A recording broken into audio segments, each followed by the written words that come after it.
Hello everyone, I'm John McGee, and I'd like to welcome you to my presentation for the game I've created, a 2D top-down perspective action horror game called Shadows of the Deep, inspired by the fiction works of pulp horror writer H.P. Lovecraft. In Shadows of the Deep, the player assumes the role of traveling scholar stuck overnight in the backwater hamlet of Innsmouth, after discovering the townsfolk are actually degenerate fish people who worship a horrible sea deity. The player must traverse different areas of the city, evading and occasionally fighting the vicious townsfolk with any weapons they can find, whilst trying to find the items necessary to effect their escape without being murdered or driven mad by too much exposure to the townsfolk and their scaly allies. During the game, the player will be able to use their currently selected weapon, which will be shown on screen in an icon box with an attack input,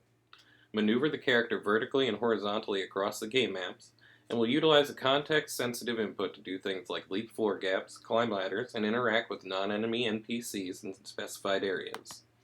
In addition to having a player health score, which decreases when enemies attack the player with strikes or projectile attacks, the player will also have a resolve meter, which is decreased when the player is physically too close to the townsfolk and monsters they consort with. Resolve will refill very slowly throughout levels as long as the player maintains distance from the townsfolk and the other creatures, slightly when the player kills enemies with attacks, and will also refill slightly between levels, which are known as chapters. The player must study enemy movement patterns and attempt to evade enemies while searching for items to help them complete each level, which will be iconized on screen.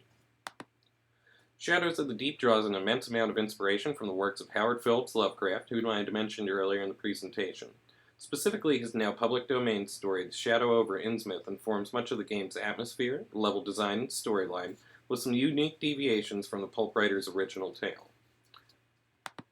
Games in the same vein of Shadows of the Deep include Final Fantasy Mystic Quest, a role-playing game with a unique game world presentation that inspired some of the world design ideas for Shadows of the Deep. Call of Cthulhu, Dark Corners of the Earth features a sanity loss system similar to the resolve mechanic, but otherwise deviates more heavily from Lovecraft's source materials, and failed to implement a number of necessary mechanics to make the game a commercial success. Finally, Innsmouth no Takada, a Virtual Boy shooter game, retains some elements of the Lovecraft mythos in Shadows over Innsmouth, but otherwise deviates very heavily from the source materials, as well as causes intense eye strain even for a Virtual Boy title. While the source material that Shadows of the Deep draws on is public domain and freely usable, some of the risks involved in creating the game include creating and animating sprites to represent the player, non-player characters, and enemies, as well as implementing movement patterns for them, creating a storyline that's compelling and makes players want to continue discovering more about the game and its story,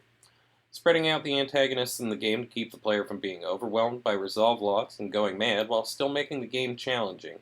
and creating level layouts that are visually compelling but still simple enough for players to navigate without too much complication in the matter.